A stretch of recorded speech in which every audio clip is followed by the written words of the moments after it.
All right. So the following footage, most of it, the main structure of it, was shot about 3 months ago, probably about a month after I returned from Romania.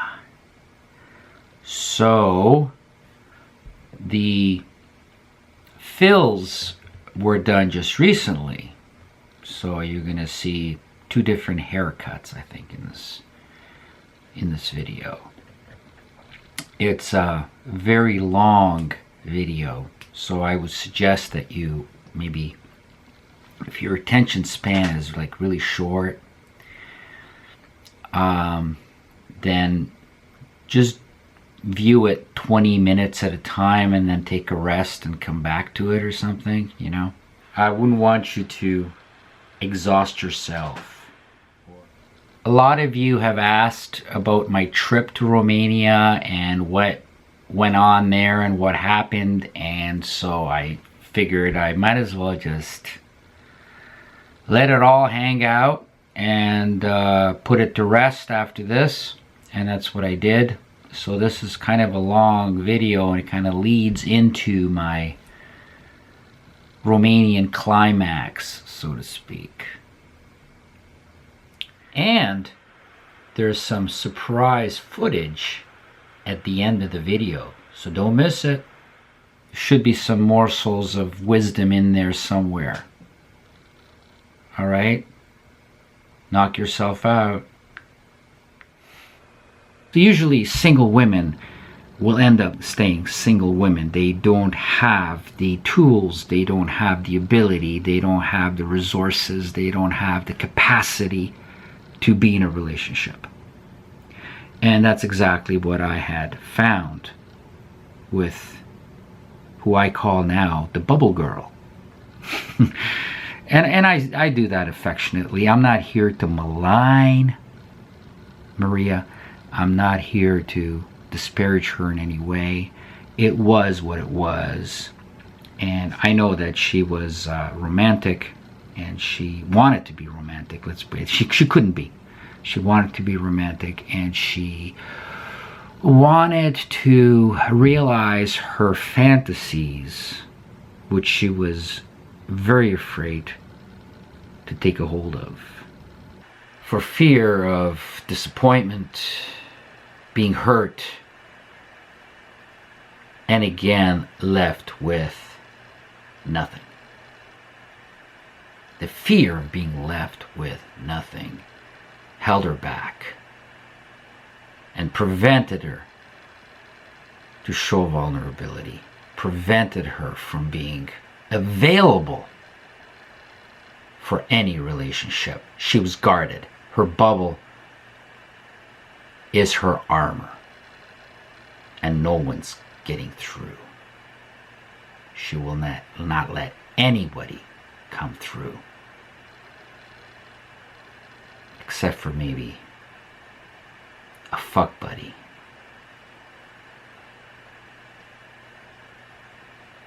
And that'll give her the security that it's only a fuck buddy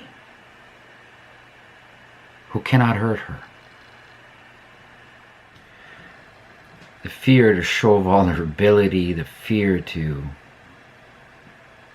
give yourself to someone without a net, without a safety net, knowing that no matter how good you are, that individual may disappear, may walk out, abandon you. This is what she was afraid of. She was afraid of letting anybody in to her life, to make plans with anyone else other than herself. Afraid of letting her emotions be naked and to be open, exposed to assault, hurt. This crippled her. This paralyzed her. afraid of being happy. Afraid of being happy with anyone other than herself. And I'm the opposite. I go out and I take a hold of anything. Even if I'm not ready for it, I still go for it. I jump into the deep end, not even caring that I don't know how to swim. That's not how usually women operate, and especially a single female who was single most of her adult life, having been through a very brief marriage in her 20s. The big problem with this is that she was not transparent. She did not disclose the details about her life to me. She was not sincere, and I went in and I couldn't make sense out of it. I couldn't make sense. Nothing that she did was consistent with what she was telling me and what she was saying that her apparent goals were and her apparent priorities were for a relationship. And the problem was that she could not take it. She could not. I was too much for her to take. And the reason I could not get through to the problem and remedy the situation and to process the situation is because she did not disclose who she was. And I believe that there were things that went on in her life that she did not disclose, so I couldn't work with that. It's like booking a session, scheduling a session for therapy, and you end up going to therapy and you don't tell your therapist anything about yourself. Simply, it will just not be effective. Nobody is a psychic. All I know is the incongruent reactions, the incongruent behaviors that went on in response to what she told me about herself. It just did not make sense. I believe that she had been places that she did not disclose. She had a certain financial situation which is quite out of the ordinary, which she did not disclose. She had certain fears based on these indisclosures. She had certain fears that she did not make apparent because she couldn't. She was afraid to really actually tell me what her possible vulnerabilities will be at. So basically, I could not get to the individual. She was very guarded. You ask why? Well, why are people so guarded? They're guarded because of fear and shame. And I think she was ashamed. I think what had happened to her was shameful. Anytime anybody gets scammed, both emotionally and financially, the victim will be ashamed of it and will not disclose it because it'll reflect negatively upon them and their value, their self-worth will be questioned. It's totally natural. But you can't build a relationship if you're going to be guarded and be deceptive and be insincere, even though it may be for an understandable, justifiable, warranted reason. And the other thing that was extremely apparent is that she was, and I did a video on this, not sure how many people picked it up. If people don't have enough life or relationship experience or relationship with women, they will not pick this up.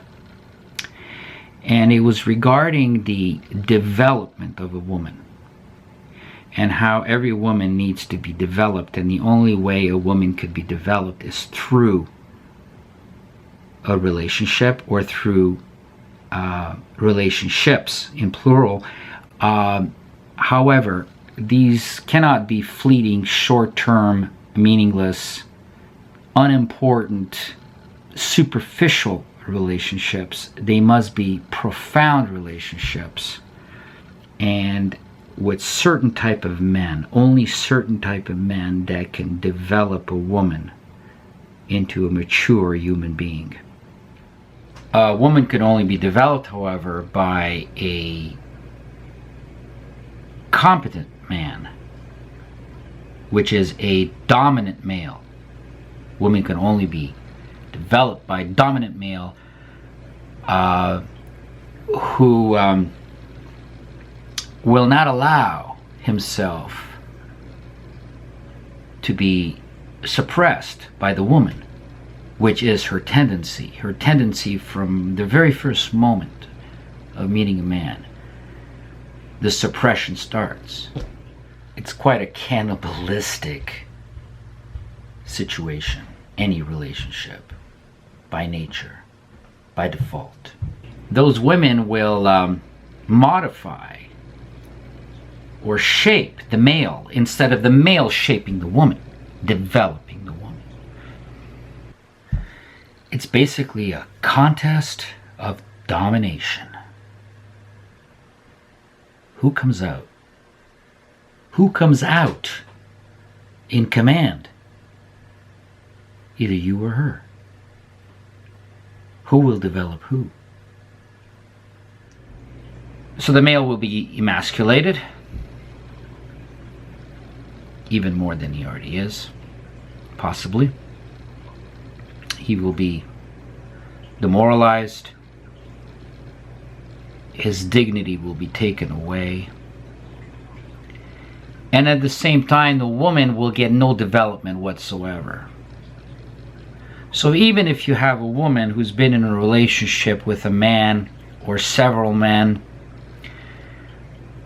type B males, beta males, these women, they will emerge decades later undeveloped. So a woman can only be developed by a dominant man, a man who's not afraid of the woman, a man who's in control. It's very much like training a dog. A woman pretty much takes the role of a man's dog.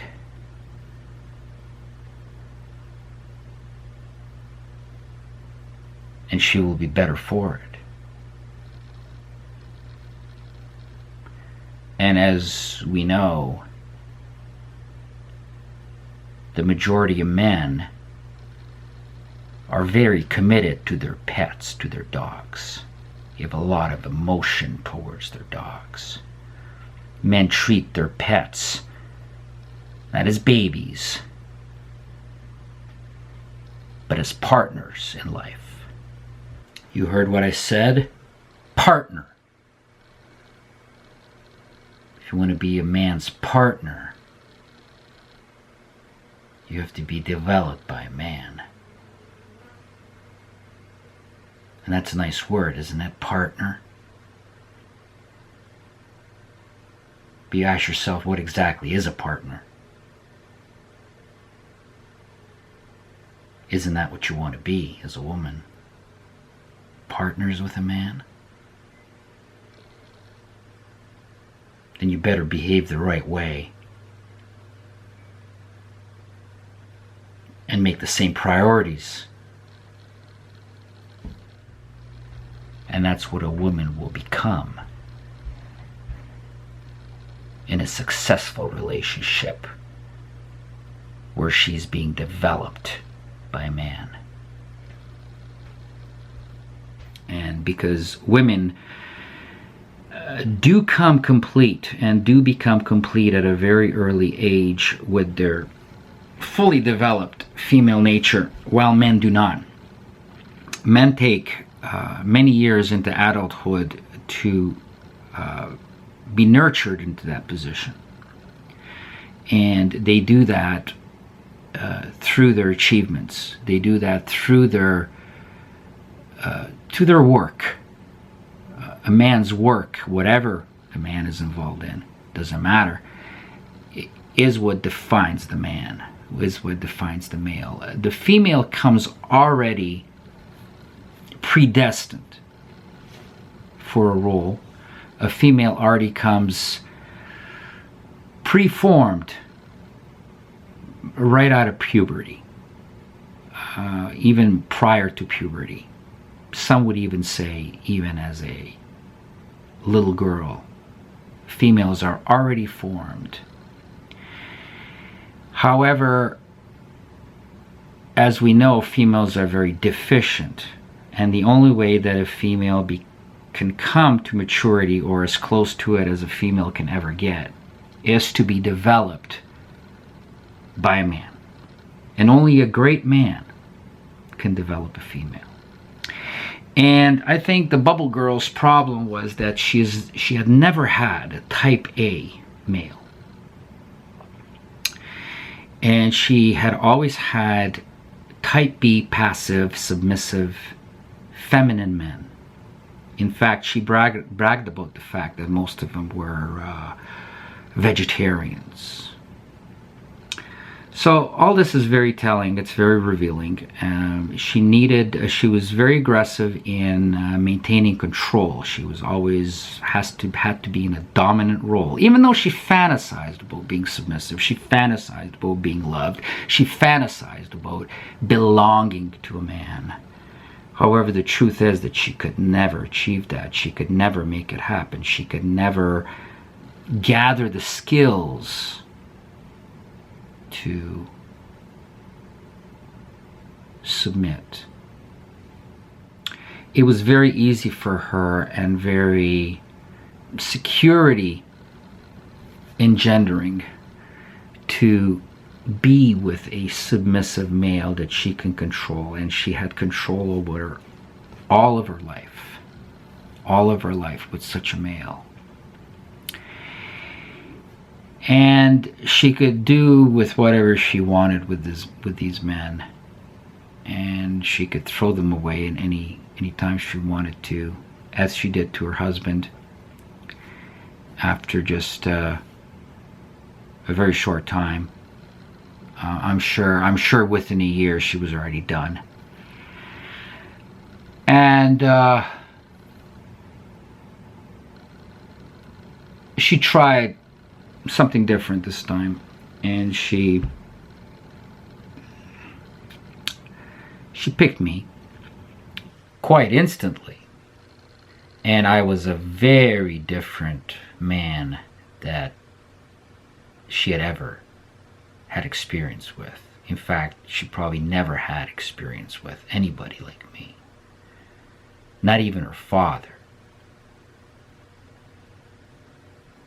So she was like a fish out of water with me around. Again, this is a highly undeveloped woman. She was an intelligent woman, I think, but just uneducated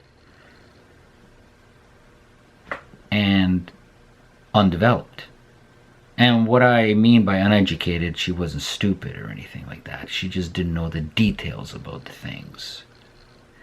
When it comes to detail orientation, a woman gets that from a man.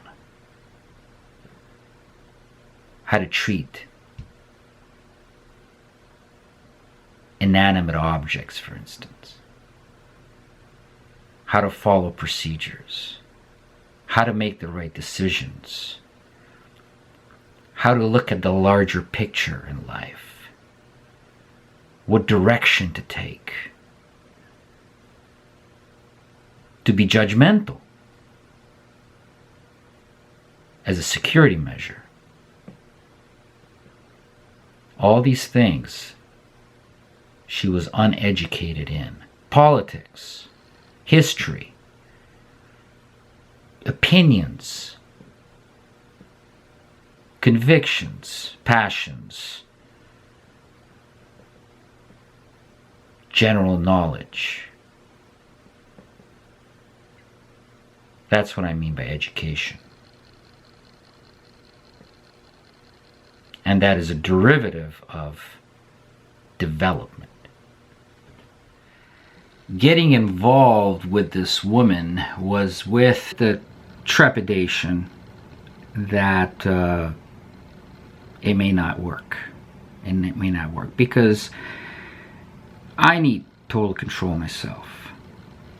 I will give commitment to a woman, but only if she gives me control and she allows me to be who I am. And Maria was not, the bubble girl, was not prepared to do any of that. She did not know how. It was so foreign to her. She did not know how.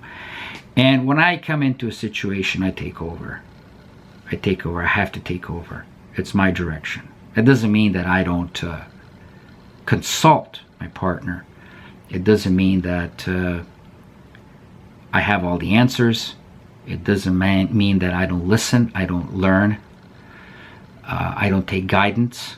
I don't take counsel. I do all that. But fundamentally, I have to be the man. I cannot have a woman who has a penis, metaphorically has a penis. And she had a penis. And that was the problem. And she didn't know how to not to have a penis because she was single for so long. And fundamentally her personality was already that type, the not domineering type, that she needed control, she needed to dominate. And whenever in the past she dominated men, she had realized that quickly she subdued these men. And she realized that these passive men, type B men, bunnies, be it good looking or not, even if they were good looking, they didn't have much to offer her. They didn't have much to offer her in terms of stimulation. And they literally couldn't keep up with her in terms of her activities, her drive, her aggressiveness. And they failed to stimulate her on any level. And also another way is sexually.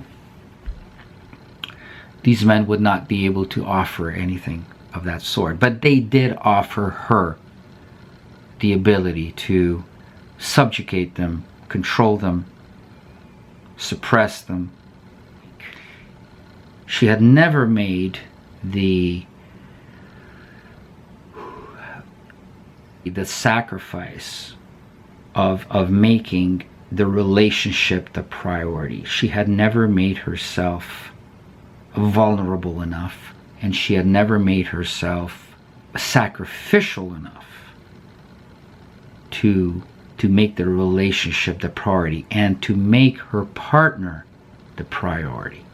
So this is the single woman syndrome that I'm talking about, in which they lack the skills to be in any relationship. And then they go through the cycles of meeting, going through the motions, maybe dreaming, maybe fantasizing, and then being disappointed. Because they themselves do not offer the skills that's necessary. And they themselves, the men that they choose, are not the men that they really like. It's the men that they can control. Weaker men, men below them on most levels. I think she wasn't truthful because she claimed to be in a 7-year relationship, which points to it being absolutely false. because yes, the man was a passive man, possibly a sociopath, possibly after her money, possibly taking advantage of her over a long period of time, possibly costing her a lot of money over a long period of time, and then realizing that this individual was an absolute fraud. Because the way she describes this individual is in mythical, fictitious, irrational, aspirational terms. A fantasy that never was. He presented himself and was successful at presenting himself as a absolutely exceptional male in terms of how a female, a single female, an undeveloped female, would characterize a male as being exceptional. It is not how another man would characterize a man as exceptional. So apparently this 7-year relationship was this exceptional male, to the point where none of it was consistent with male nature. None of it. And I told her that I'm more interested in analyzing this guy than I was interested in her, because I've never met a male like that.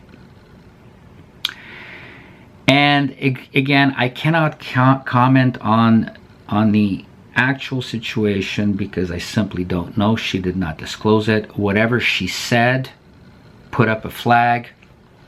It signaled to me and to my abilities of discernment.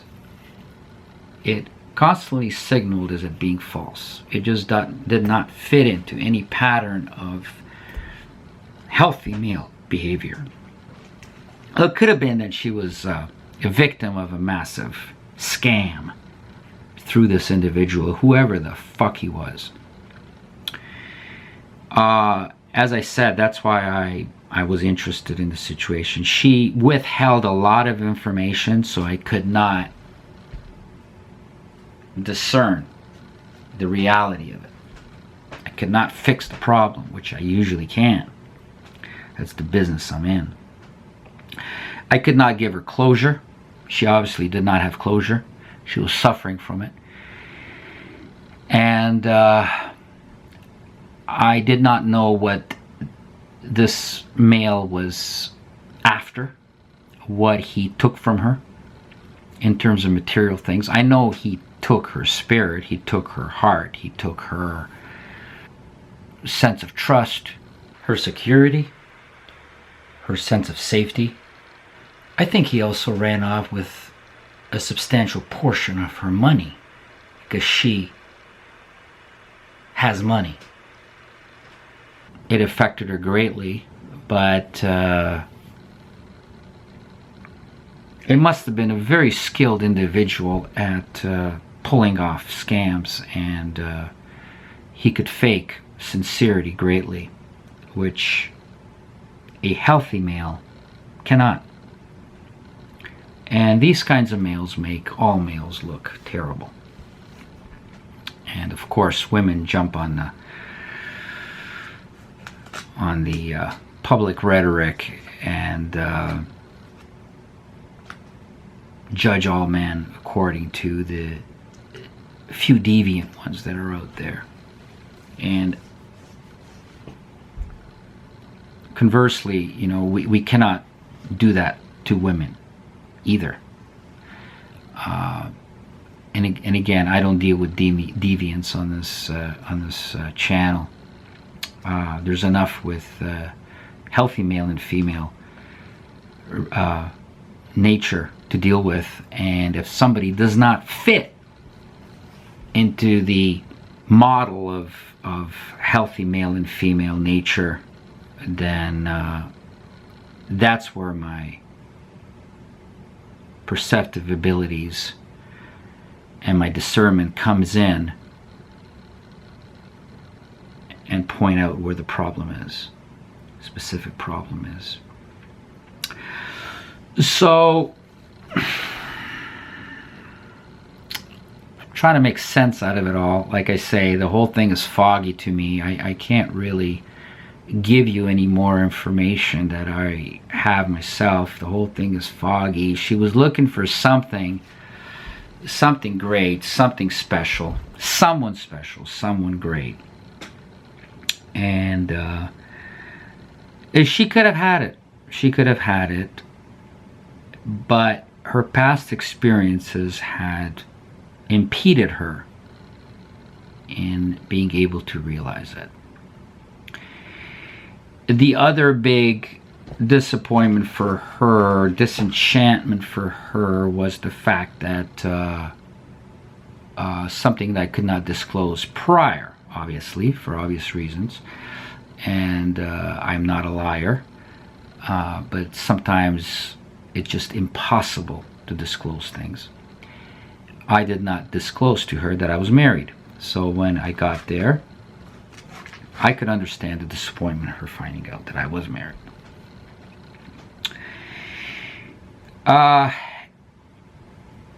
As she had realized that her efforts were in vain, as consistent with female nature, and she made it clear that she will never love unconditionally.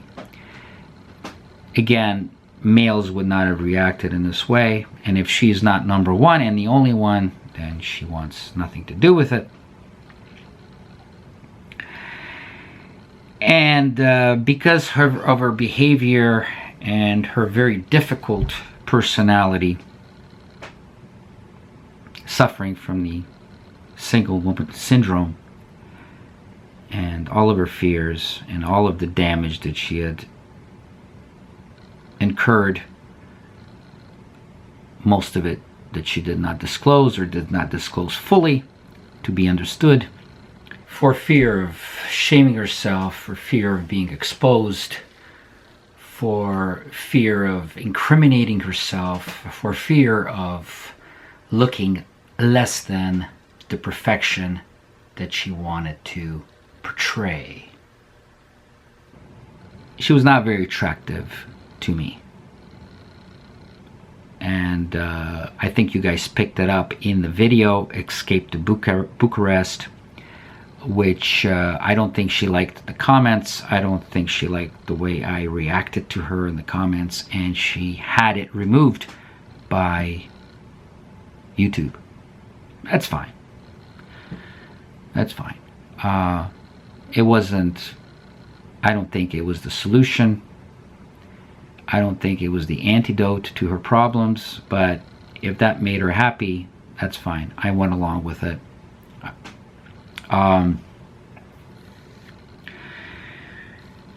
At first, she was very upset about me leaving and didn't want me to leave. She did disclose that she had fears of abandonment, and that's fine. That's perfectly fine. She was showing some vulnerability there, which is totally welcome. When you're in a relationship, you have to disclose everything. You have to do everything in the open, which I do. I do very quickly after meeting someone. I keep everything out in the open, and that's the first rule for any relationship, men and women.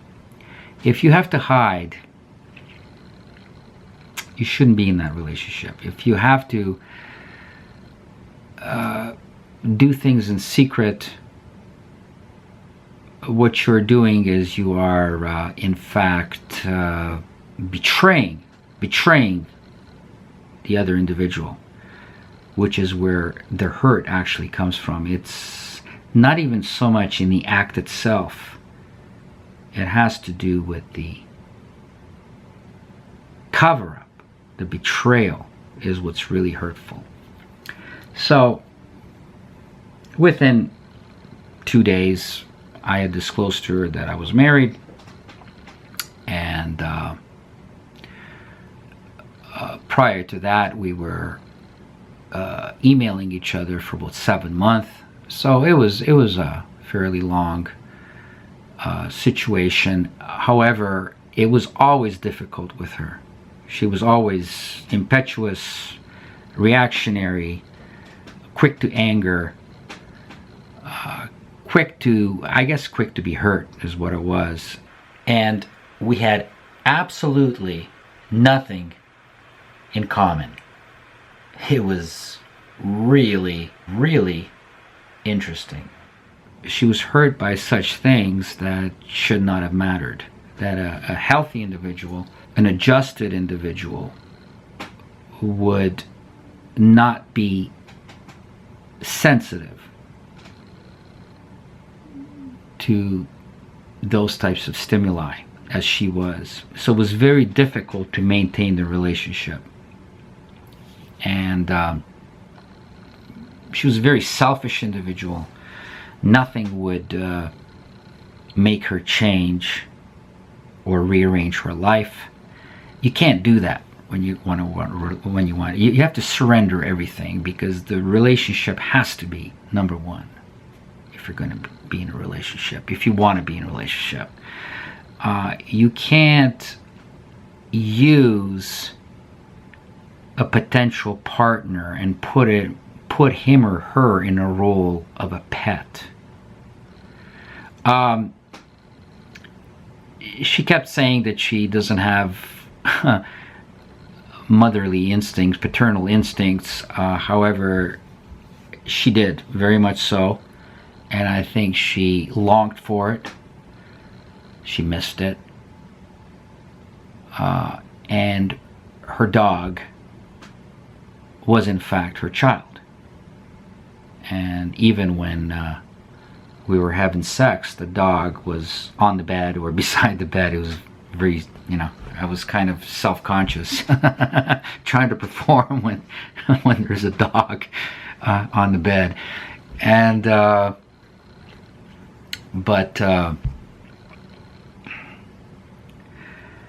what can I say? So it came to the point where she was very easily aroused to anger very quickly.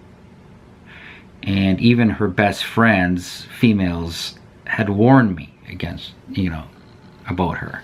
That she's very difficult, she's got a very difficult personality. So put that together, put the difficult personality and her resistance to prioritize a relationship and her resistance to adapt to another human being around her, and her lack of skill to do so, just simply makes her being in a relationship virtually impossible, very unlikely. And her telling me that she was in a 7-year relationship and a 4-year relationship, no, never believe it. And also the fact that she was so undeveloped as a woman, point to the fact that she was very inexperienced and unskilled and resistant to being close to anybody. So it came to the point where I realized that I had to go. I wanted to go. I was suffering. I just had to go. But I had nothing to lose by leaving, right? I would hate to think that a single guy who is in a more desperate situation, I mean, he would be quite devastated by such a situation. I wasn't so much. I knew I had to leave. I was stuck with her. I didn't really know how to get out, where to go, what to do. And she sensed it. And it's not a good feeling for a woman to sense that a guy really doesn't want to be with her. So I feel guilty about that. I was in a country which was a foreign country to me. I don't know the language. I don't know the customs. I didn't even know how to take a bus or metro. When you're just kind of dropped into a foreign country, you're quite you're quite vulnerable to any kind of danger, because you simply just don't know how to act, or how people are going to act to you in a foreign country. You don't know the dangers, for one thing. You don't know your rights. You don't know the laws. You don't know the geography. You don't know where to live, or where to find a hotel, anything, transportation, communication. You don't have any of that. Or you feel inexperienced at it. You feel unsure about yourself. So I was looking for an apartment, and I went out, and a lot of difficulties I had that day, having to wait for the person that was going to show me the apartment, and the apartment didn't work out, and then I tried to book an apartment online, and so basically it got very late, and then I had to take a taxi back from the other part of town. I finally figured out how to take the metro system over there, and then coming back, it was in a bad part of town. I didn't want to walk there, so I took a taxi back to her place. By the time I got home, it was 12:30, and she had locked me out. I was so freaked out, realizing that she was locking me out. She had locked me out. No matter how long I banged on the door, she would not open the door. It was freaky. It was late. It was cold. And I was in a strange place.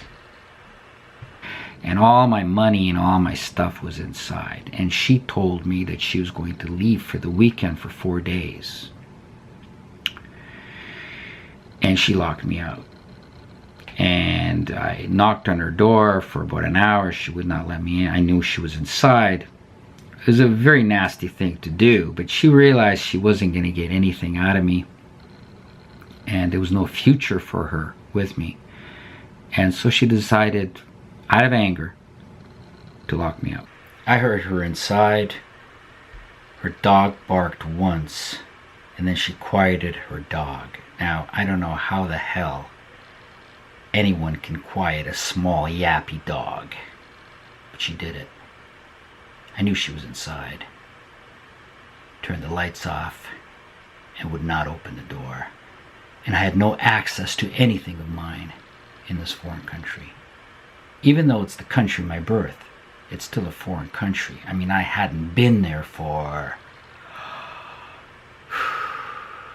42 years. You can understand.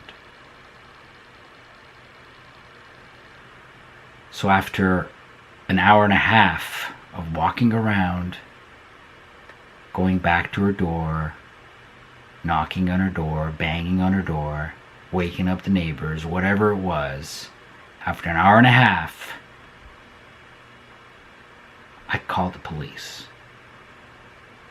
So I had no other option. I decided that all I could do is call the police. And I called the police on her. The police came quickly.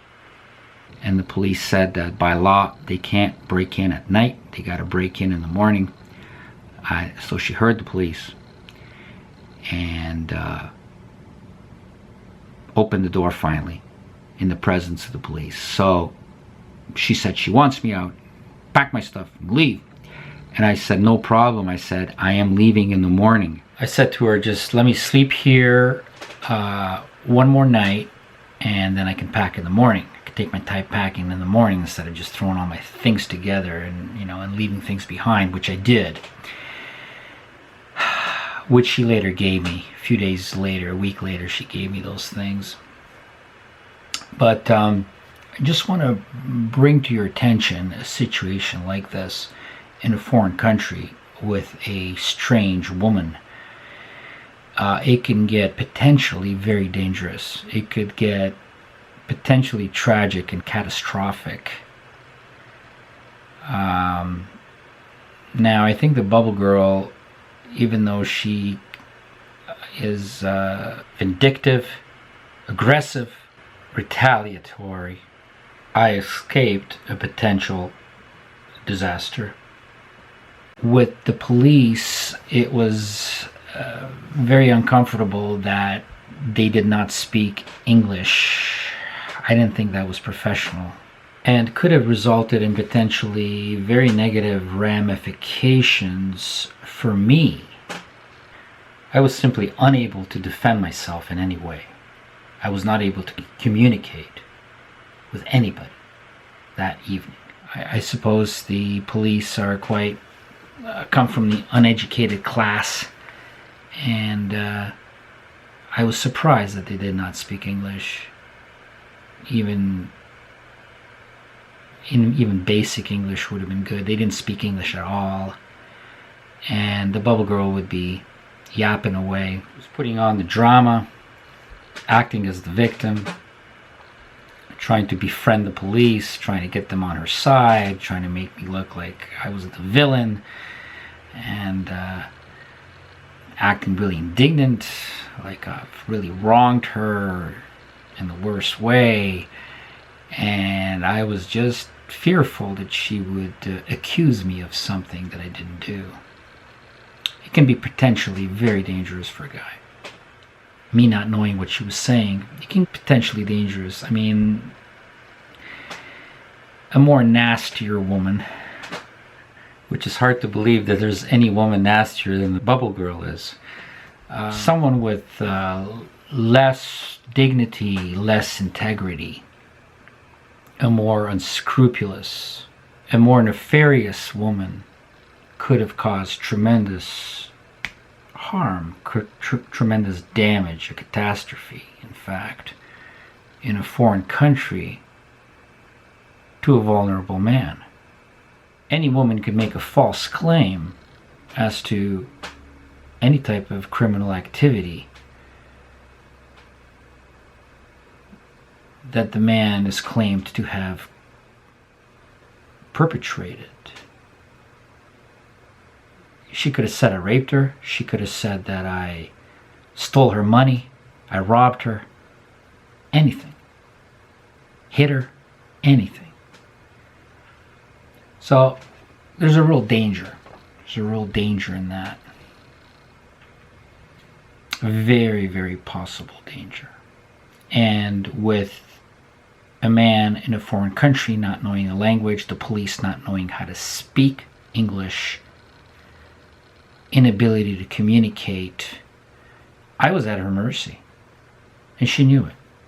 A vindictive, indignant, resentful woman will go to any length to retaliate. And the bubble girl was definitely the type. So there was a real possibility there for a ruined life. So keep that in mind, guys. You're playing with fire, or rather high explosives, and it is not worth a bad fuck. Not even a good fuck, but a bad fuck. Not worth it. These are the experiences and the wisdom that I bring to you on this channel. I pay the dues, and you get the knowledge. And she was very condescending and disrespectful about it. But I just wanted out. I didn't care. I just wanted to get the fuck out of there. And I knew that the one good thing is that I would be gone. And that's what she achieved. Congratulations. What a great achievement. Nothing to be proud of if you're a woman. Try to reason with her. I have this other place lined up. I'm leaving in the morning or whatever. And I said, just let me pack in the morning. I'll have more time to do it. So she said, no, I want you out. So she wanted to retaliate against me. Police were very nice, and they took me to the nearest hotel. They knew where it was. I didn't even know it was there. And spent a few nights in the hotel. And Maria was left with nothing.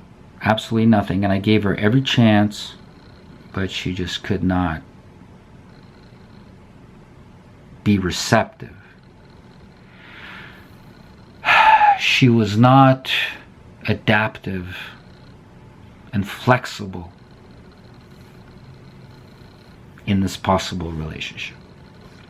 In essence, she was not able to love. She was not able to feel. In essence, it's a great example of female nature.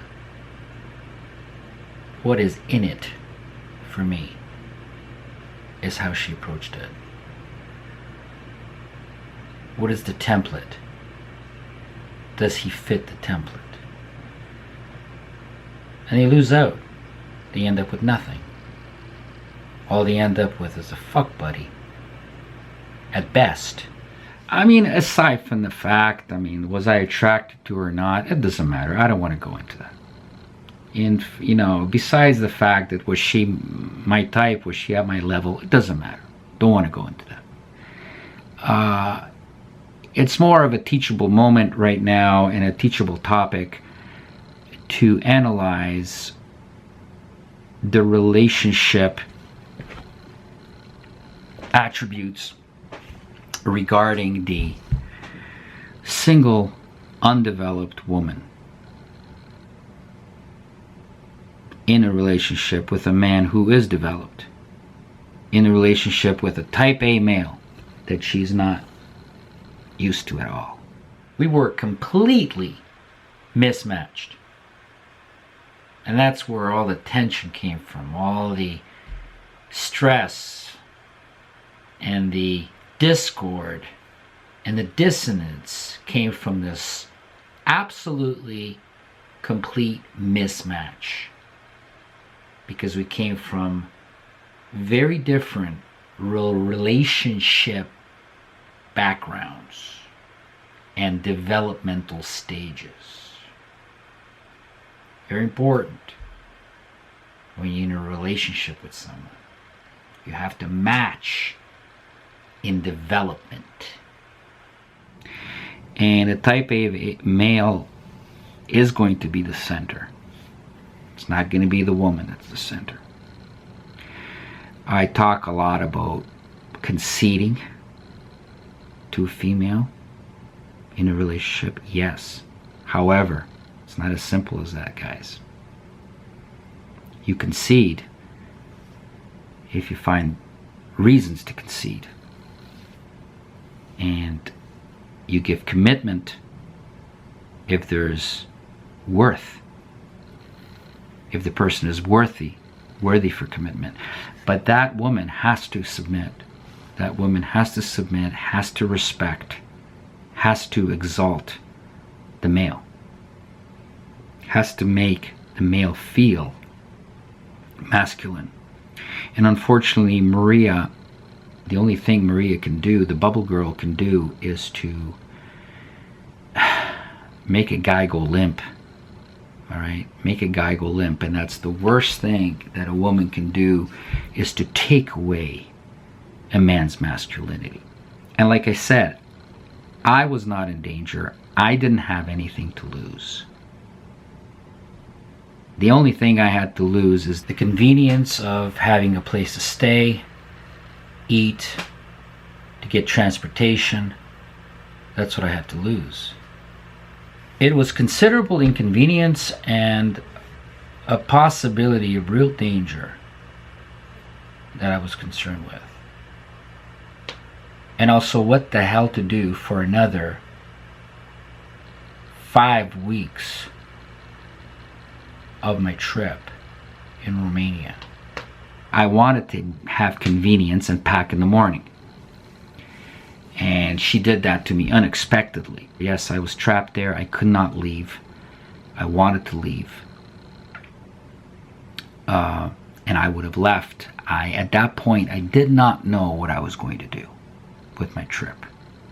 I had been there for I was with her for 3 weeks. Yeah. I was with her for 3 weeks, and I fucked her about 5 times. Try to give her a whole new experience sexually as well. These women are very resistant. they're almost frigid emotionally.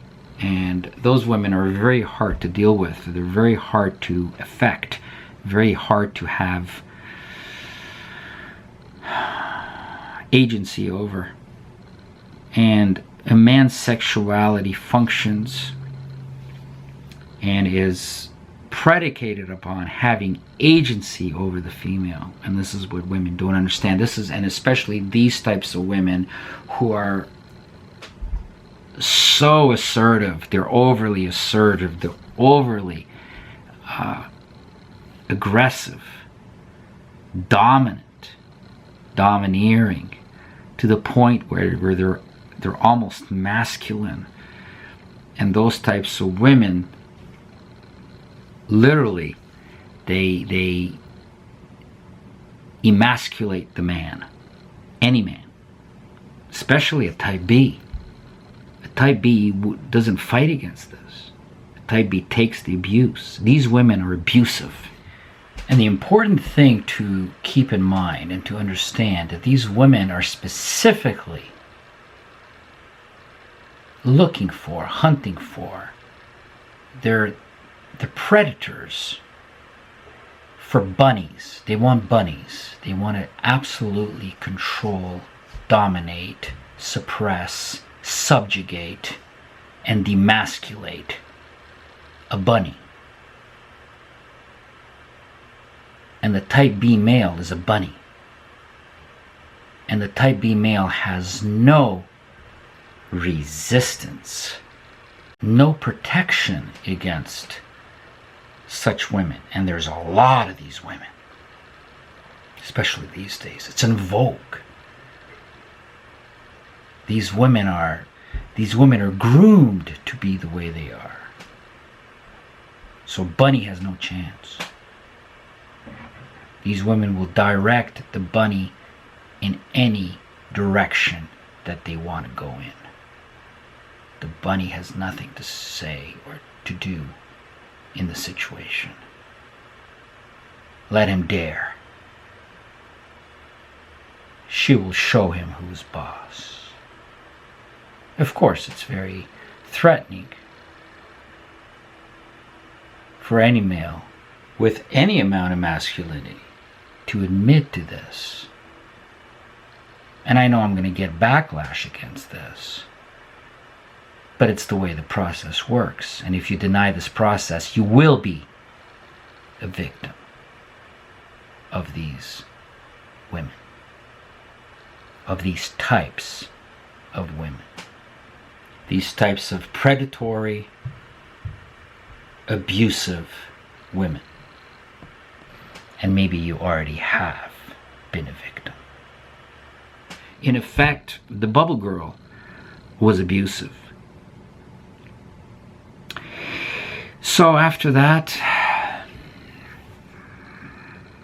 she wouldn't sleep in the same bed because she couldn't take anybody who even in the slightest way snores. And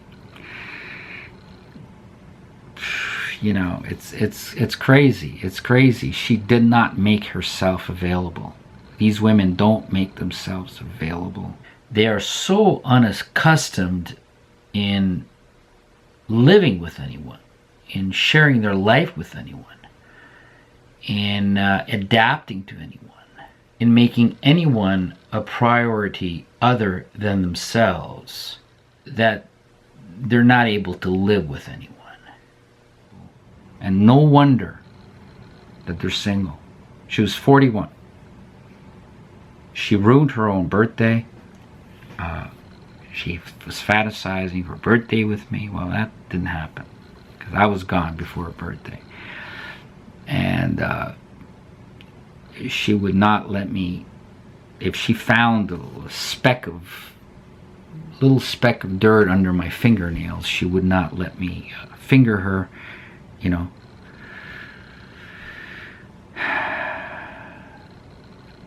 You know, to her detriment. Because I'm very good at what I do. But these women deny themselves the opportunity to be loved. Because if a male is made to feel like a man, he will concede and he will commit. But girls, you have to have the skills. You have to make the man feel desired in every way.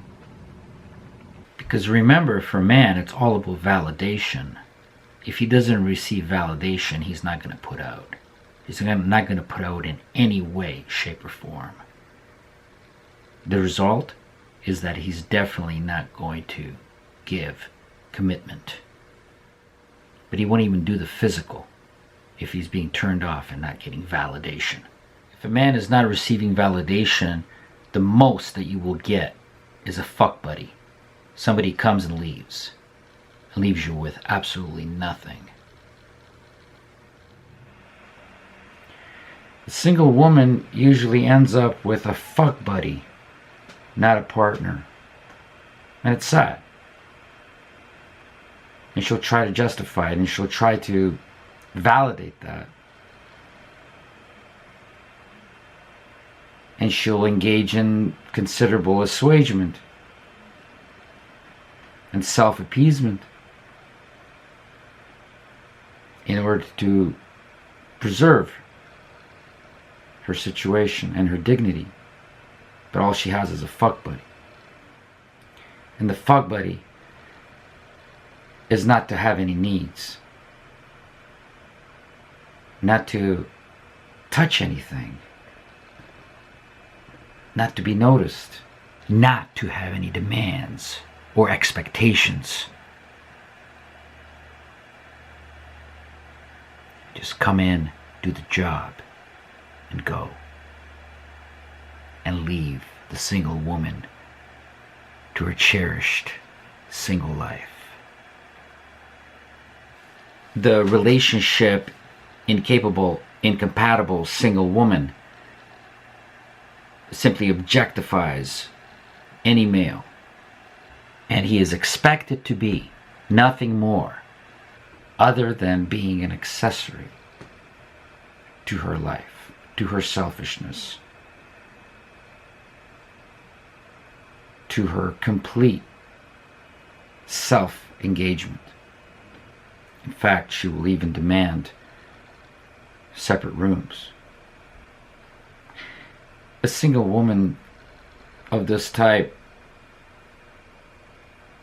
doesn't want to belong to anybody, even though that's what she says, and that's what sounds altruistic and benevolent and proper for a woman to say, for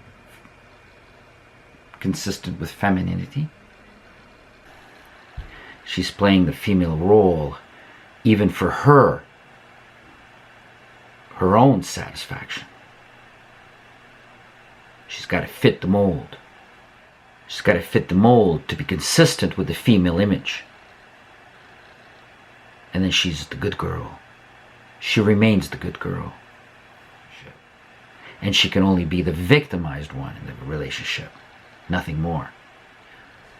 Her little girl fantasy is to want to belong to someone. And she tells herself this. She tells others this. But in actuality, she wants someone to belong to her. Contradiction. It's a lie. It's a pretense. It's romantic phoniness that she makes herself believe, that she wants on some unconscious level, but is unwilling and incapable to ever sacrifice for. There's too many hurdles in her way, too many obstacles. It's virtually an impossibility for her. 95% chance of it never happening. She really has no chance for a companion, because she's not available to be a companion. to belong in her group, and to look adjusted. She has to show to belong to someone, or rather, to own someone. Everything's for appearances, pretense, and the maintenance of the image of the perfect woman. But the individual is objectified. She needs attention. She needs appearances. She needs someone to pretend to, at least to care for her. But it is nothing profound, nothing tangible, nothing permanent, nothing lasting, because the single woman cannot make herself, will not make herself, is not willing to, and is not able to. In terms of skill, she's not able to make herself available for any meaningful or lasting relationship. That is the tragedy and the pitfall of the single woman. A woman who has been single a long time has no skills for a relationship. I didn't know what I was going to do with my over a month I had left of my trip, and I wanted to go around the country. The whole idea with the Bubble Girl was to, when I met her online, it's very difficult. I mean, if you guys ever want to have a relationship with a foreign woman, you have to understand that it's virtually impossible to do so, just because of scheduling and just because of resources and the personal situation that these women are in with their families. And I mean, a lot of them, most of them, all of them have to work full-time, long hours to make a living. They don't have the money. They don't possibly even have the living quarters to have a man come in and stay with them. They have kids, which is, of course, their priority above everything else. So the kids get in the way. The clash of values, the upholding of reputations for her, the appearances, cultural norms, it all comes into play. And it makes things very difficult. Mostly impossible. They don't have a vehicle. They don't have the time. They don't have the money. And Bubble Girl had all that. So it was a very rare situation. So my absolute attractiveness for her did not supersede the other qualifications, which were quite rare to find. And I've got quite a lot of experience with foreign women, and it is very difficult to find. I have found it a lot of times, but sometimes I only found it for a short time because they had to get back to their obligations. And again, my advice to a single woman is you have to drop everything if you want to be in a relationship. You have to drop everything and make yourself vulnerable. You must prioritize the relationship itself. Generally, in general terms. In particular terms, you must prioritize the man. There is no other way around it. You cannot. If you do it any other way, you will get a fuck buddy only. Or it will simply not work. It will work for a very short time. It's definitely not going to be the long term that you girls are looking for. Unless you prioritize. Which means dropping your life. Rearranging your life, adapting to the man. There's no other way. You are not getting a pet. Even with a pet,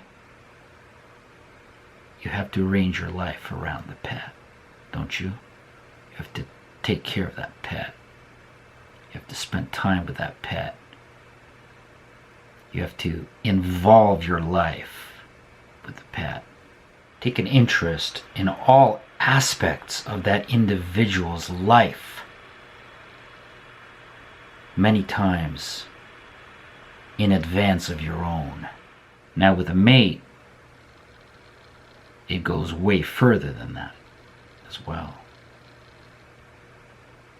The man's got to come first. If you're not prepared for that, you're going to be a single girl forever. And if you're too afraid to do that, if you're unwilling to do it, forget it. It's not going to work for you.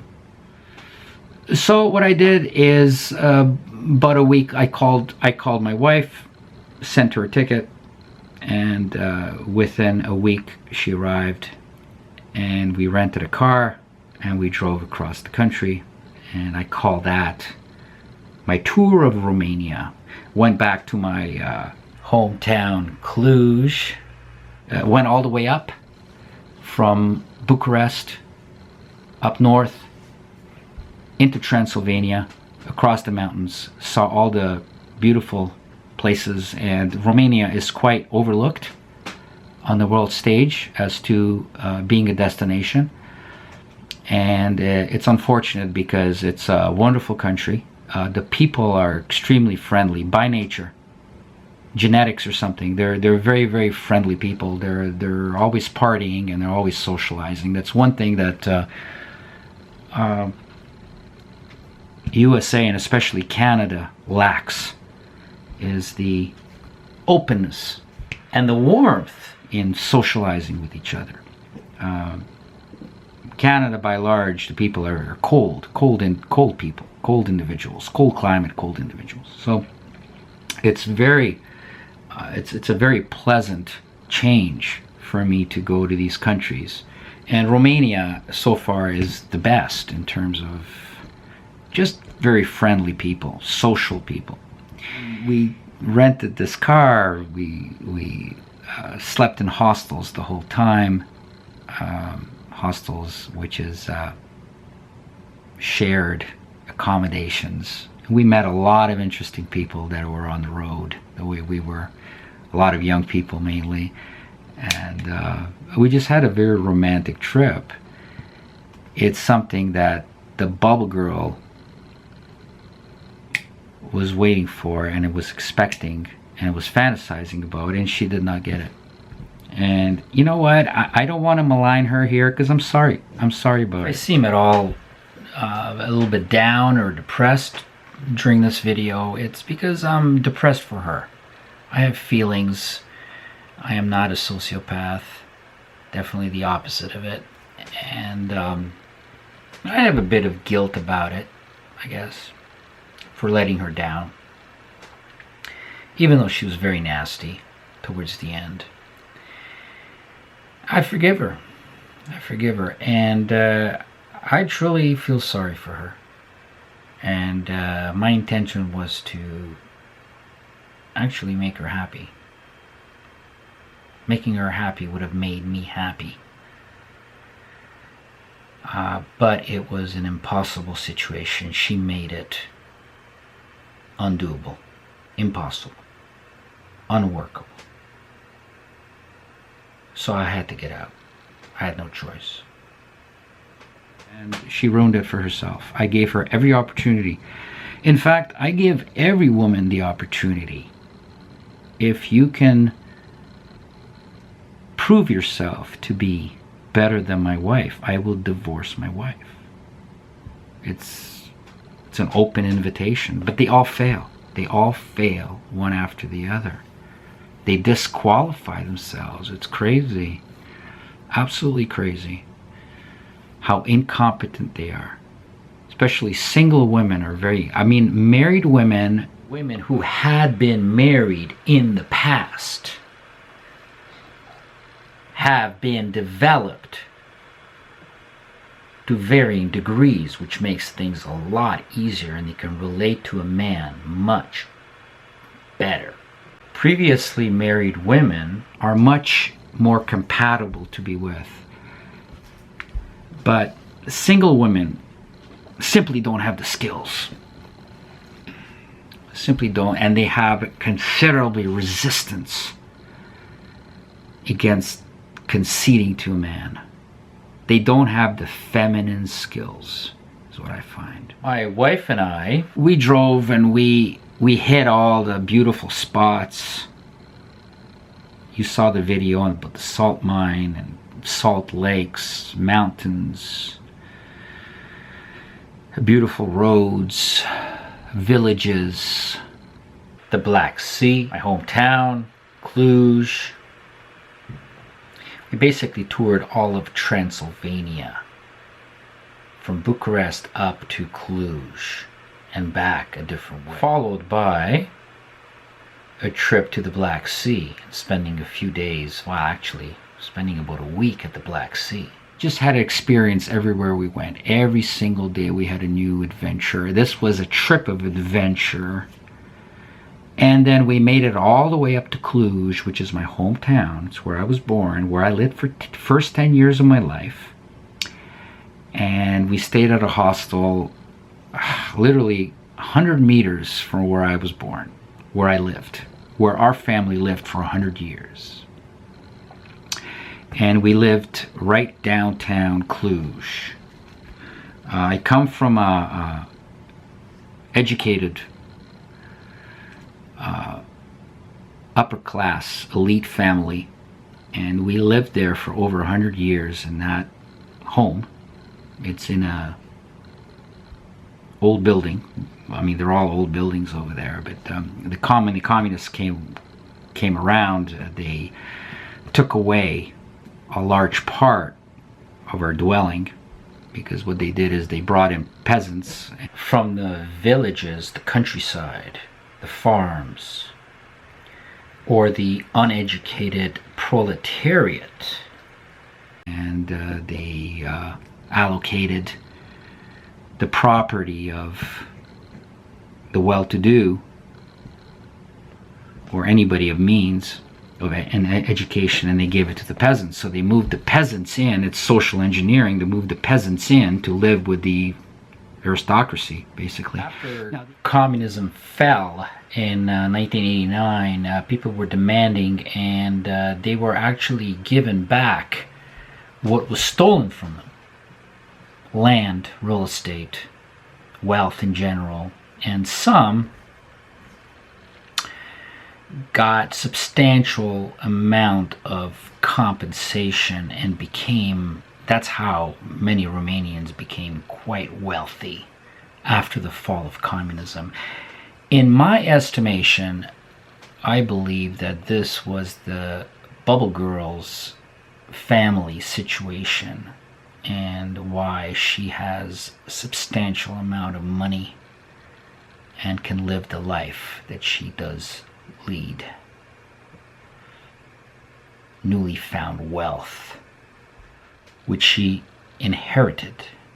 Now the other big problem I just remembered that the Bubble Girl was suffering from is her feeling of inferiority, as far as I can make out, is that she was judging me according to Romanian standards, according to a Romanian man, and that's not me. I mean, I did not grow up in Romania. It's a foreign country to me. As I said, I don't speak the language. I was raised a Hungarian from Romania. That's one of the minorities. We got in Romania. There's several major minorities, which is the biggest group was Hungarians from Transylvania.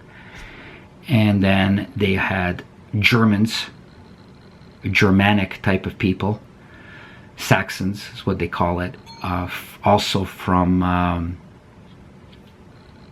Transylvania. And they built a lot of those great cities of Sibiu and Brasov and Sigishwara, the Germans built it. And then, of course, the Hungarians had the capital of Transylvania, which is Cluj. And when I left there in the 70s, it was about 50% Hungarians. So it was a big, major minority there. So I'm from the Hungarian minority.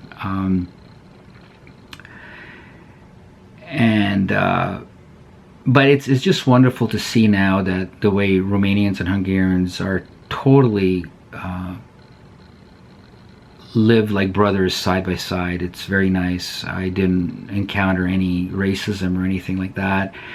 And what I was trying to say is that the Bubble Girl has this inferiority about who she is and what her roots are, and she comes from peasant stock, and I realized that. And I think she had acquired a fairly large amount of money, which she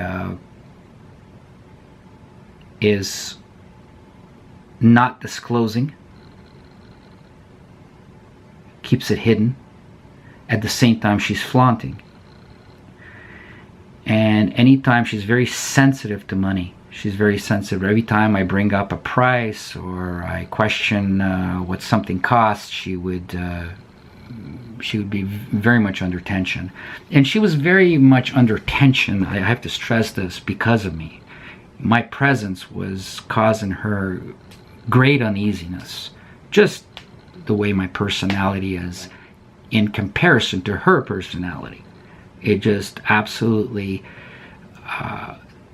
the two were quite at odds with each other, and she would just not relent. She did not have the skills to relent. But she comes from peasant stock and acquiring money. A lot of Romanians did acquire money after the revolution in '89 when the communists were deposed, and overnight they became a capitalist country. And the communists paid back a large sum of money and property and real estate to the rightful owners, before the communists took that money, took that wealth from the people. And so a lot of them got rich quickly, and I suspect that may be her situation. I could be wrong, but I think she was living uncharacteristically at an elite level and flaunting it. And I simply don't do that. Even if I was very, very rich, I would still live the exact same way, in a frugal, modest way that I do. If I buy a high-ticket item, I don't buy it to show it off.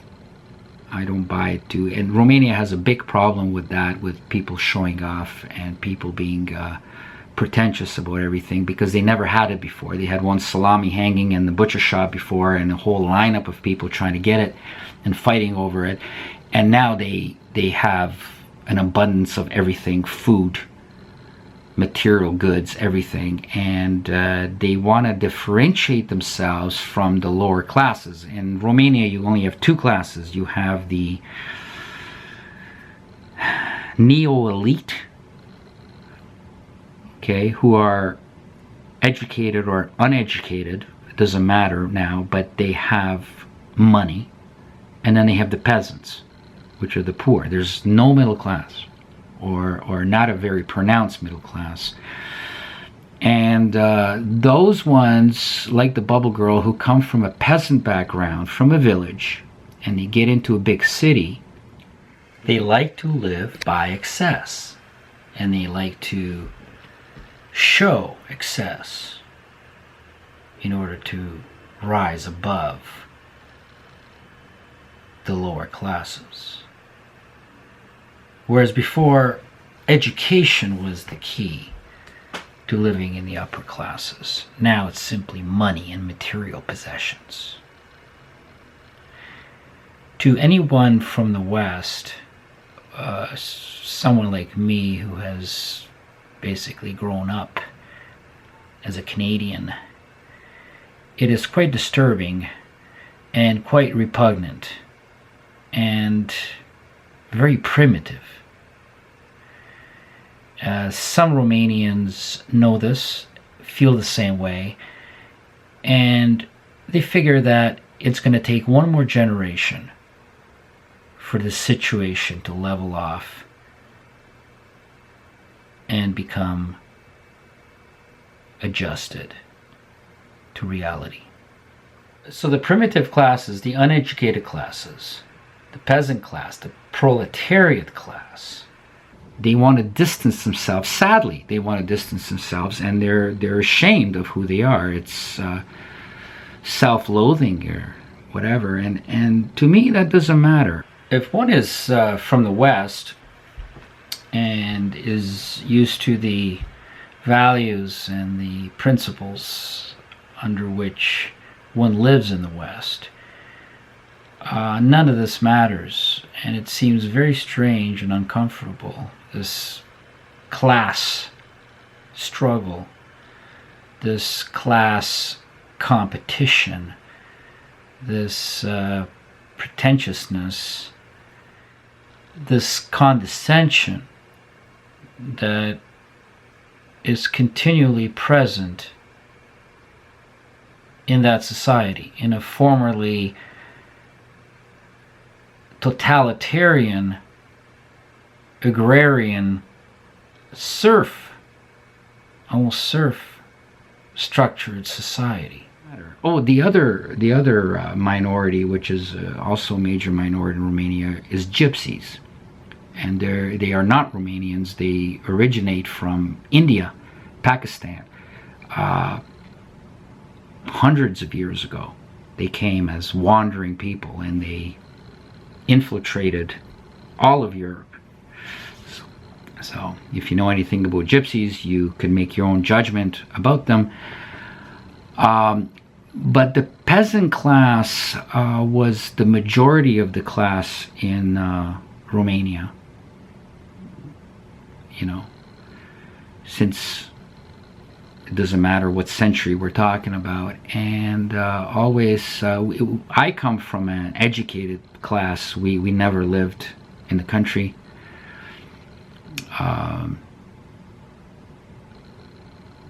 My grandfather was a PhD professor at the University in Cluj. At the university, he taught law and economics until the communists had demoted him, as they did to most of the educated classes and to minorities in Romania, and he was demoted to high school teacher for many years. But that's a story that could be told by many, many people under communism. The University in Cluj is one of the major universities. It's a huge university town with some 60,000 students. In fact, some people viewing this video may be a student at the University in Cluj, or they had graduated from that university. It's that famous around the world. A lot of international students. So it's a very vibrant city, full of life, full of activity. There's one festival after another. You can hardly walk on the streets. There's so many people, filled with glutted with restaurants, fancy restaurants, and they're all full. It's an amazing place. If you want to party, you want to be in a romantic setting, that's the place to go. My hometown, and it's basically affected by the huge number of students and foreign students as well. So I think the bubble girl lives in her bubble because of her fear of being hurt. And again, based on what she went through the scam that this guy perpetuated on her, which is beyond my knowledge. She did not give me enough information to be able to tell you what happened. But it could be that he was after her money. It could be that he had deceived her until the last moment. If that's the case, I fully understand. I fully understand her behavior, if that's the case. But she did acquire what I think is a large sum of money. I don't think she makes very much through her business. And she's flaunting her money, trying to distance herself from her roots and trying to put herself into the elite class. She's trying to be as posh as she possibly can. Obviously, she's overcompensating. Where I don't have any need to do that. I can act as a peasant. I can act as a primitive. I can act as a simpleton. I can act in a crude way, as if I'm uncultured, because I'm not. A Romanian person cannot, because they would be judged according to Eastern European society. They would feel inferior, underclassed, whereas I don't have that shame. But she can't. So she's very self-conscious, extremely self-conscious, where it becomes quite disturbing to live with. But she feels she must overcompensate for her position. And to pretend to be somebody that she is not. Internally, she's not there. But visually, superficially, and artificially, she wants to show that she is. And every time I brought up something like budgeting for the trip, or how much is this, she only stays at 5-star hotels. She was demanding that I get my own hotel room because she can't sleep if anybody even slightly snores at night, and she can't even sleep with her girlfriends because they snore. And single women and single damaged women are imbued by many fixations, fears, phobias. It is just very difficult to live in that situation with them. Again, they distance themselves from any relationship. They do not make themselves available because of these afflictions that they suffer from. It's almost like being with somebody with severe obsessive compulsive disorder, and she had a lot of obsessive fixations in terms of cleanliness, and if some crumbs were made during breakfast, she would freak out, and if some water was spilled in the shower on the floor, she freaked out. And she's just not used to adapting to anybody. So that's why that her claim of being in long-term relationships with men is highly dubious, highly questionable. So she was flaunting her money, and she even told me that I can't keep up with her in terms of spending. Well, I don't want to. That's just plain fucking stupid. And so when my wife came, I was like, oh my God, what a relief. Back to normal, back to normal. And the bubble girl called me cheap. That was her understanding of rational expenditure. And if I'm cheap, then my wife is even way cheaper than I am. So we the compatibility was there, and everything went really cool, really smooth. Every day was spontaneous. The bubble girl was afraid of spontaneity, and when you bring in a type A male, it's all about spontaneity. It's all about the unexpected. It's all about individuality. That's what defines the type A male. And the type A male doesn't give a shit what other people think. And the bubble girl was all about appearances, all about properness, everything calculated, and everything done in the proper sequence. Everything had to be in its place. It just got too much to handle. It was like being in a awful marriage. Something a lot of marriages turn into after 10, 20 years. But this one with the Bubble Girl was almost instantaneously turned into that kind of relationship, and it was just unbelievable. Pure hell.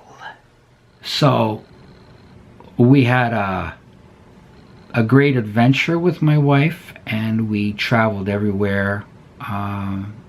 We went through villages. We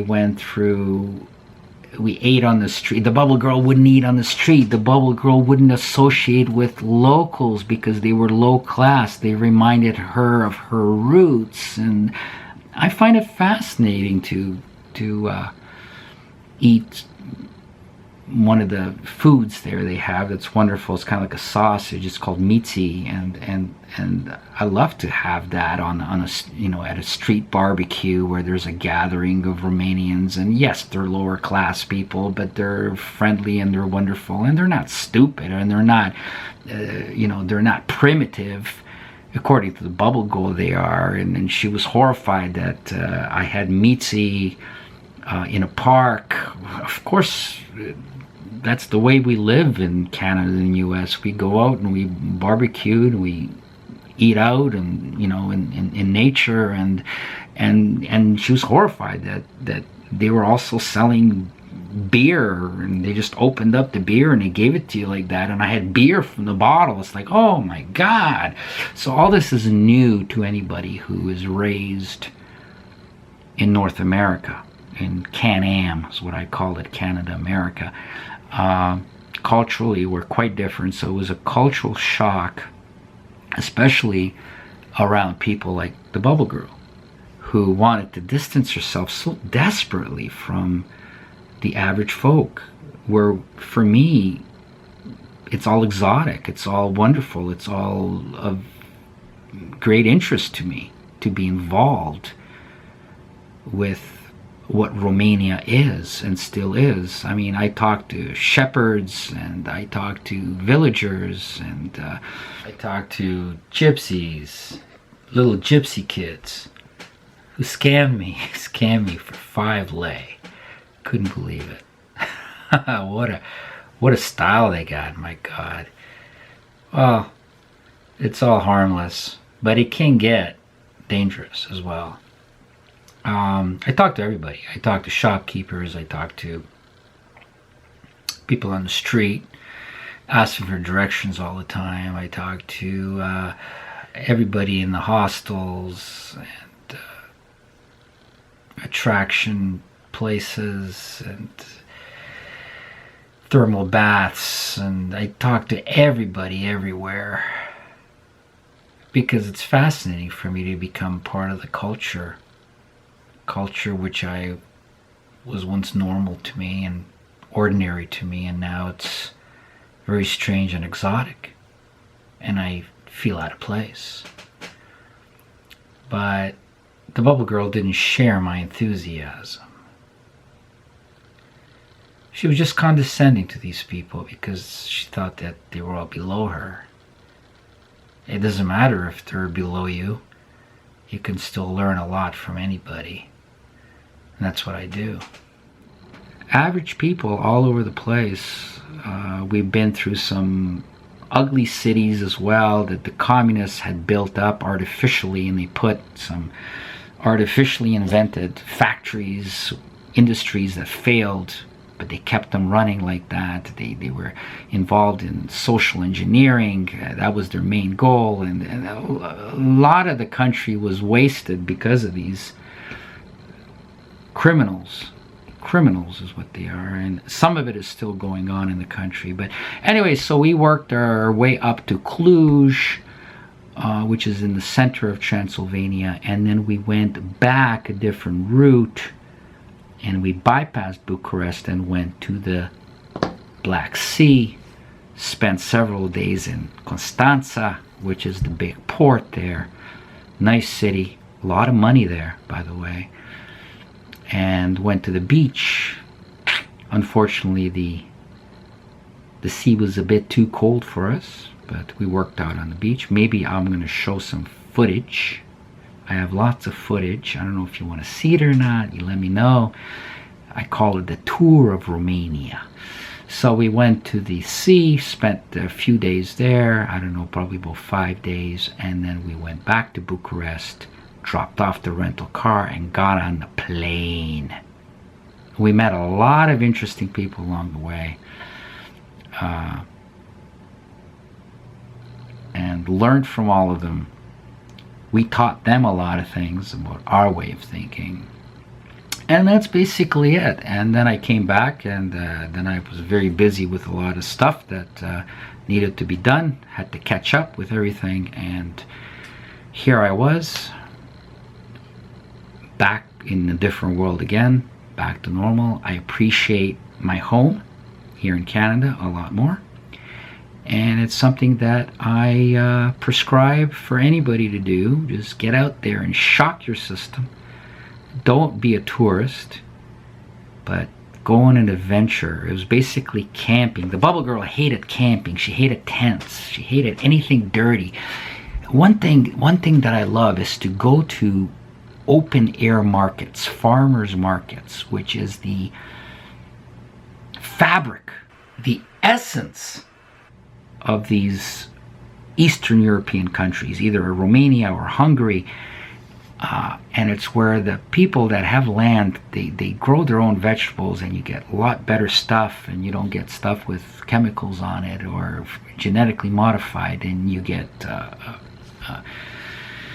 fruits, vegetables, and meat products, homemade meat products, home smoked meats of all kinds. I'm into eating a lot of pork fat, smoked sausages. Oh man, wonderful stuff. And of course the bubble girl was a vegetarian, and she hated the smell of meat, and she would never go to these markets. And I begged her, I said, I'm here, show me where the I don't even know where the markets are, she said. She was into going to supermarkets, and I'm going, I'm not going to Romania to go to supermarkets. I do that in Canada. I do that at home. Come on.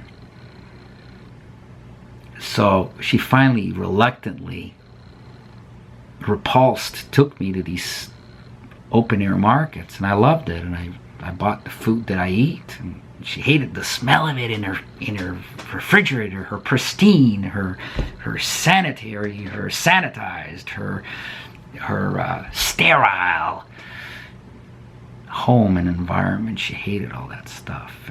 For me, it's all exotic, and it's the real deal. If you go to these countries, this is what you have to experience.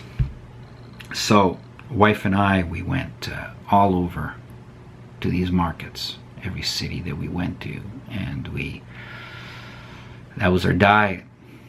Fresh fruits and vegetables and smoked meat. So, I think I covered it all. Again, it's my perspective. Bubble Girl may not agree with any of it. I don't feel any animosity against her. I don't hate her at all. I care for her. I still care for her. She was quite nice to me. Very nice to me, actually, in a lot of ways. She bought me presents, and she tried her best, but she just did not have the skills. How? And I was there to teach her, but she would not receive anything that I wanted to give her, because she knows best, right? A lot of these women are very resistant. Men are not. Women are. Women don't want to be denigrated. To have a man tell them how they should act, or how they should lead their life, or maybe give them some skills. I could have given her a lot of skills, but she was not interested. Even though she knew the profession I'm in, and what my area of concentration is, and what I'm good at. So I hope the best for her. It was a great trip. I don't regret it for a moment. I cherish every experience I had, even some of the more negative ones. That was a pretty bad evening when she locked me out, and I'm sorry I had to call the cops. I had everything in there, and you said you're leaving after that, so I didn't think I could get it. I wouldn't have been able to survive. I also had no idea what she was going to do. She was very vindictive and vicious when she's angry.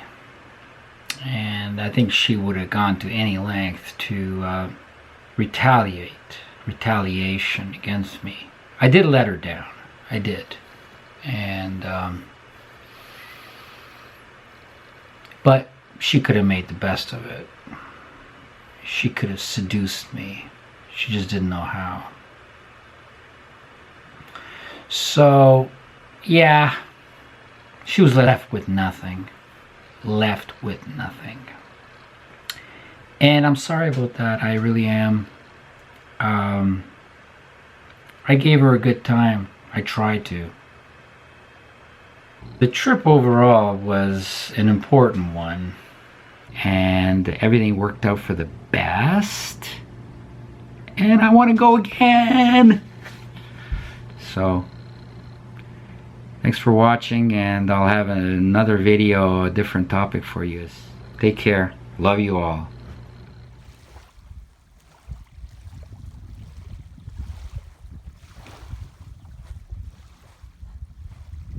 Working out in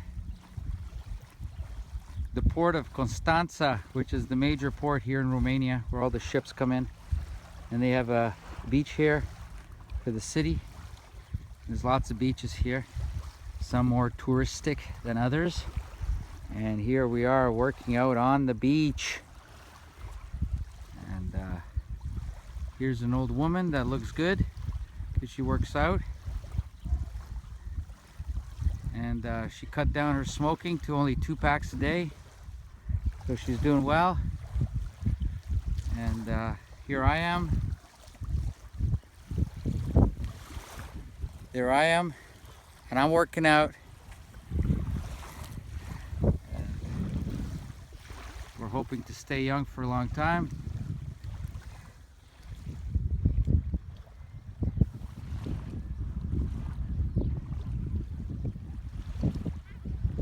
Here's the apartments the communists built, and I'm sure it was given to the top communist officials of this city, Constanța, and that's where they lived because of the view.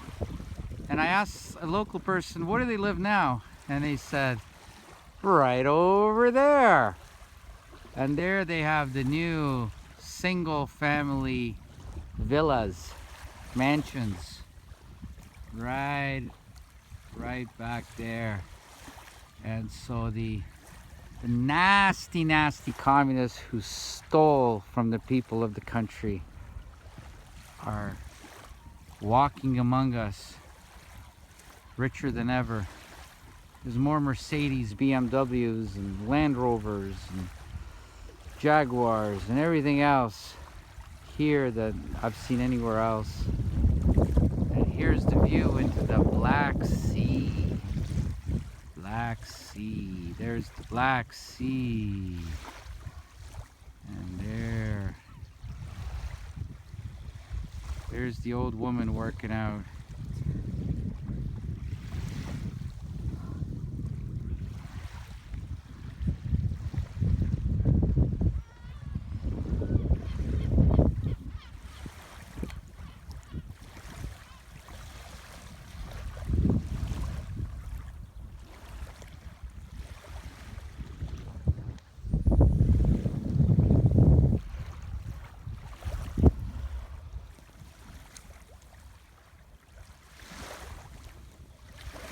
Alright, well here I am again, and we're working out. Say hello. Hi. I want to work out. I'm bothering you. Yes. Okay, I better get to it.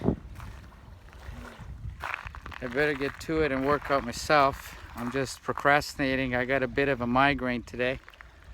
So we're enjoying our last few days here in Romania. I've been here for 2 months.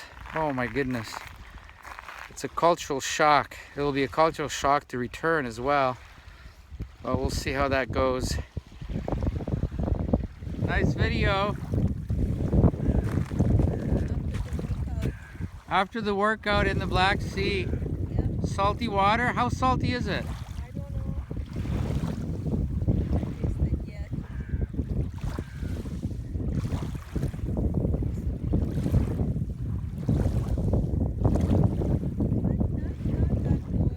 Not that cold once you get used to it? You have to get used to it, yeah.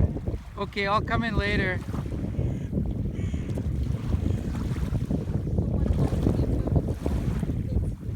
What? Well, you might as well go deeper now.